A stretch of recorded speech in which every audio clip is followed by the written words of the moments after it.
Hai, gimana kabar kalian guys? Dan kali ini aku akan membahas sebuah film asal Korea Selatan yang mendapatkan berbagai penghargaan.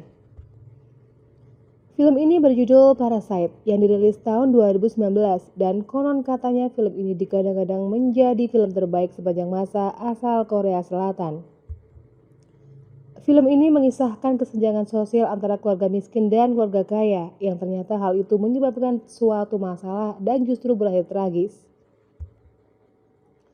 Dan langsung saja kita bahas cerita selengkapnya.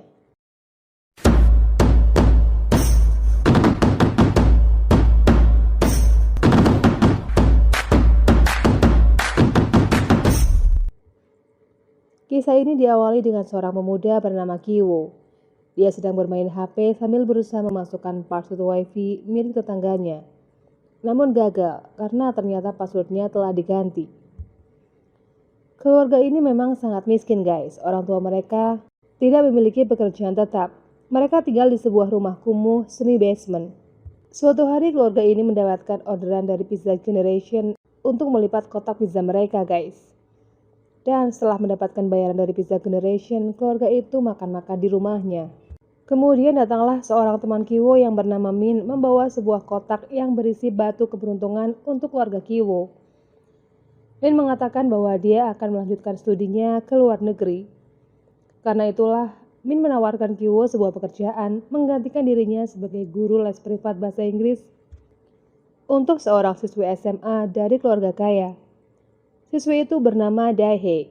Orang tuanya adalah seorang konglomerat pemilik perusahaan teknologi global yang bernama Tuan Park. Min ternyata menyukai Dae-hye dan berencana menikahinya setelah lulus SMA. Kiwo pun setuju dengan tawaran itu guys. Namun karena Kiwo tidak kuliah, dia membuat dokumen palsu dengan bantuan adiknya yang ahli dalam bidang Photoshop. Keesokan harinya Kiwo datang ke rumah Dae-hye dan bertemu dengan ibunya. Dan dia langsung diterima menjadi guru private Dae-hye. Di hari pertama dia mengajar, dia diawasi langsung oleh ibunda Dae-hye. Dan ternyata hasilnya ibunya sangat puas dengan cara mengajarnya. Setelah selesai mengajar, Kiwo pun langsung mendapatkan bayaran. Dan kemudian mereka membicarakan jadwal mengajar Kiwo. Tiba-tiba adik Dae-hye yang bernama Dasong muncul sambil membawa mainan panah suku Indian. Namun ternyata Dasong ini mempunyai bakat melukis dan salah satu lukisannya ditempel di dinding rumahnya. Namun karena kewalahan menghadapi sikap Dasong yang susah diatur, jadi guru seni yang mengajarnya sering bergonta-ganti dan ternyata terpikirkan sebuah rencana oleh Kiwo. Dia kemudian mengatakan kepada ibunya Dasong kalau dia mempunyai kenalan guru seni asal Amerika yang bernama Jessica, yang ternyata tidak lain tidak bukan adalah adik kandungnya sendiri yang bernama Kijung dan hanya lulusan SMA guys. Keesokan harinya Kiwo mengajak Kijung yang menyamar sebagai Jessica ke rumah Dasong dan memperkenalkannya kepada ibunya Dasong.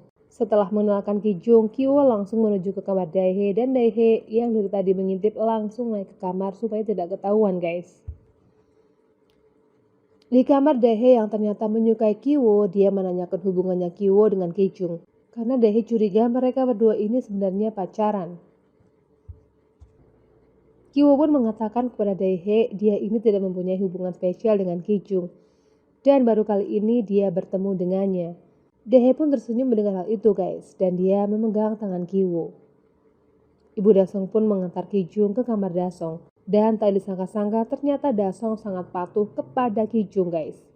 Dan hal itu membuat Ibu Dasong sangat terheran-heran. Setelah selesai mengajar, Kijung diantar pulang oleh supir pribadi Pak Park. Di perjalanan pulang, Kijung mempunyai rencana licik. Diam-diam dia melepas celana dalamnya dan meninggalkannya di mobil. Keesokan harinya saat Pak Park dalam perjalanan pulang, dia menemukan celana dalam wanita di mobilnya guys. Kemudian dia menyuruh istrinya untuk memecat sopir pribadinya karena dianggap telah berbuat tidak senonoh di dalam mobilnya. Keesokan harinya Ibu Dasong bercerita kepada Kijung tentang supir pribadinya. Dan dia berniat mencari supir baru. Kijung pun menawarkan supir pamannya yang sudah berpengalaman yang tidak lain adalah ayahnya sendiri. Dan akhirnya ayahnya pun diterima bekerja sebagai supir. Suatu ketika di saat mereka sedang berkumpul di rumah dan memikirkan cara untuk mengeluarkan pembantu di rumah mewah itu, supaya ibunya bisa bekerja di rumah itu juga guys.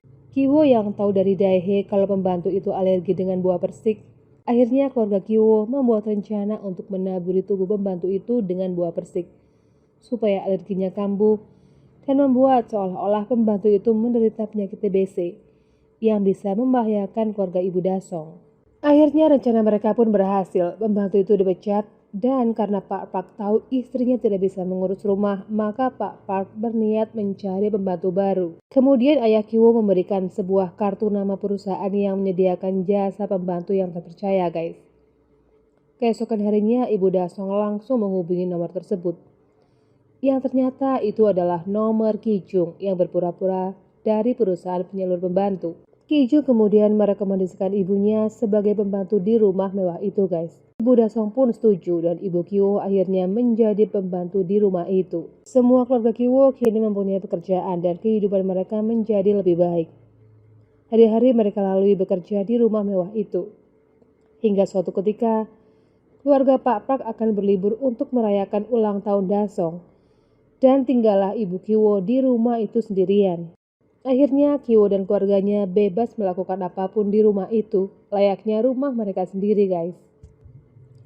Dan ketika mereka sedang asik bersenang-senang, tiba-tiba bel rumah mereka berbunyi yang ternyata itu adalah pembantu sebelumnya yang ingin mengambil barangnya yang tertinggal.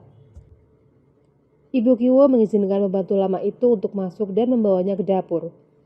Dan sesampainya di dapur, pembantu itu tiba-tiba menggeser lemari dan tiba-tiba terlihat sebuah pintu menuju ruang rahasia bawah tanah. Ternyata pembantu itu bukan ingin mengambil barang yang tertinggal guys, melainkan ingin menemui suaminya yang disembunyikan di ruang bawah tanah. Dia pun memberikan makan kepada suaminya yang sudah beberapa hari tidak makan. Dan ternyata tanpa disadari mantan pembantu itu, Kiwo, ayah dan adiknya diam-diam mengikuti mantan pembantu itu ke ruang bawah tanah dan mendengarkan percakapan mereka. Namun tiba-tiba adik Kiwo terpeleset hingga mereka semua terjatuh dan ketahuan mantan pembantu itu guys. Mantan pembantu itu kaget ketika Kiwo memanggil supir itu dengan sebutan ayah. Mantan pembantu itu langsung merekam kejadian itu dan mengancam akan melaporkan kepada Pak Park kalau mereka tidak mematuhi perintahnya. Kiwo kemudian disuruh duduk di pojokan sambil mengangkat tangannya supaya mereka tidak macam-macam. Namun, saat mantan pembantu itu lengah, tiba-tiba Ibu Kiwo bangkit dan menabrak mantan pembantu itu hingga HP-nya terjatuh. Kiwo, ayah dan adiknya berusaha mengambil HP itu. Yang akhirnya terjadilah perkelahian yang dimenangkan oleh keluarga Kiwo. Saat ayah Kiwo mau mengikat kedua orang itu, tiba-tiba Ibu Dasong menelpon dan menyuruh Ibu Kiwo membuatkan makanan karena mereka sebentar lagi akan sampai di rumah. Dan ternyata liburan mereka gagal karena banjir. Kiwo dan ayahnya segera menyeret kedua orang itu ke ruang bawah tanah dan buru-buru naik ke atas untuk membersihkan sisa-sisa kotoran saat mereka bersenang-senang guys. Keluarga Dahi pun datang dan membuat mereka panik dan mereka segera bersembunyi. Dan setelah semua keluarga Park tertidur, diam-diam mereka keluar dari rumah itu di tengah hujan deras. Dan begitu sampai di rumah, ternyata rumah mereka kebanjiran dan akhirnya mereka menginap di tempat pengungsian. Keesokan harinya Ibu Dahe memutuskan membuat acara di halaman rumah sebagai ganti liburan mereka yang gagal guys. Keluarga Kiwo pun diundang ke acara tersebut. Ketika orang-orang berada di halaman, Kiwo diam-diam menyelinap ke ruang bawah tanah sambil membawa batu yang diberikan oleh temannya. Ternyata dia berniat membunuh mantan pembantu itu dan suaminya untuk menyelesaikan masalah agar tidak membongkar rahasia keluarganya. Sesampainya di ruang bawah tanah, Kiwo hanya melihat pembantu yang sedang pingsan, sedangkan suaminya menghilang. Dan tiba-tiba leher Kiwo dijerat dari belakang oleh suami mantan pembantu itu guys. Kiwo sempat meloloskan diri, namun mantan suami kembali dan menghantam kepala Kiwo dengan batu hingga wajah Kiwo jatuh ke lantai dan bersimbah darah. Suami mantan pembantu itu pun mengambil pisau dan keluar ke halaman untuk mencari keluarga Kiwo yang lain. Dan ketika dia sampai di halaman, dia melihat adik Kiwo yang sedang memegang kue ulang tahun guys. Dia langsung menyerang dan menusuk dada adik Kiwo. Ibu Kiwo yang melihat kejadian itu langsung histeris dan dia lari ke arah suami mantan pembantu itu dan membalas membunuhnya. Melihat kejadian itu, ayah Dahe pun tahu kalau mereka bersekongkol menipu mereka. Ayah Kiwo yang panik melihat keadaan itu dan tidak ingin keluarganya dilaporkan ke polisi, dia kemudian membunuh ayah Dahe. Setelah itu dia pun kabur, guys. Scene berpindah ke rumah sakit yang ternyata Kiwo masih hidup dan sedang dirawat di rumah sakit. Ternyata tak lama setelah kejadian Kiwo berkelahi dengan suami mantan pembantu itu, Daehae menemukan Kiwo yang sekarat dan segera membawanya ke rumah sakit. Setelah sehat, Kiwo dan ibunya disidang atas tuduhan penipuan dan mereka hanya diberikan hukuman bebas bersyarat. Kiwo kini hanya tinggal berdua dengan ibunya dan mereka pun tetap mencari keberadaan ayahnya.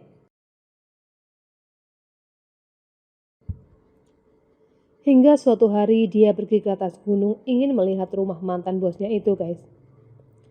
Tiba-tiba dia melihat salah satu lampu rumah itu nyala dan mati. Dia tahu bahwa itu adalah sandi Morse. Dia mencatat pola sandi itu dan akhirnya dia tahu bahwa yang memberikan kode itu adalah ayahnya yang bersembunyi di ruang rahasia. Mengetahui hal itu, Kiwo bertekad ingin menjadi orang kaya. Beberapa tahun kemudian, Kiwo pun menjadi orang sukses hingga akhirnya dia bisa membeli rumah itu. Akhirnya ibunya bisa bertemu kembali dengan ayahnya setelah sekian lama terpisah dan film pun berakhir.